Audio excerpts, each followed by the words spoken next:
അച്ഛാ അച്ഛൻ ആർക്ക് വേണ്ടി കളിക്കുന്നേ? അശോകന് വേണ്ടി. അവൻ ചെസ് ബോർഡിന്റെ മുമ്പിൽ നിന്ന് ഇങ്ങനെ ഉറക്കം തൂങ്ങത്തില്ല. ഞാൻ ഉറങ്ങായിരുന്നില്ലടാ, ആലോചിക്കായിരുന്നു. എന്നാ തൈപ്പറമ്പുകാർക്ക് വേണ്ടി ഞാൻ ആനയെ ഇവിടെ വെച്ചു. എന്ന അരിശുമൂട്ടുകാർക്ക് വേണ്ടി ഞാൻ കുതിരയെ ഇങ്ങോട്ട് ചാടിച്ചു. അച്ഛൻ ചരിഞ്ഞു. ആന ചരിഞ്ഞു.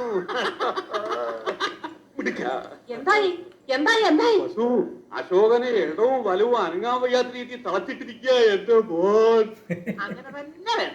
സ്വന്തം അനിയത്തിയുടെ മുമ്പിൽ അമ്മ തോൽക്കാണ്ടിരിക്കാൻ വേണ്ടിയാണ് ഞാൻ ഈ ത്യാഗമൊക്കെ ചെയ്യുന്നത്. SSLC പരീക്ഷയ്ക്ക് പോലും ഞാൻ ഇത്ര ഉറക്കുളച്ച് പഠിച്ചിട്ടില്ല. അത് പിന്നെ അമ്മയ്ക്ക് അറിയില്ലേ മോനെ? മോനിത് അങ്ങോട്ട് വലിച്ചു കുടിച്ചേ ക്ഷീണം മാറട്ടാ. എനിക്കില്ലേ വസു? അശോകൻ കുടിക്കണ്ട, അശോകന് ക്ഷീണമാകാം.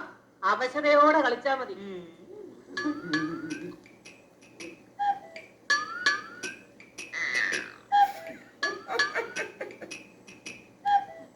കലങ്ങിയില്ല.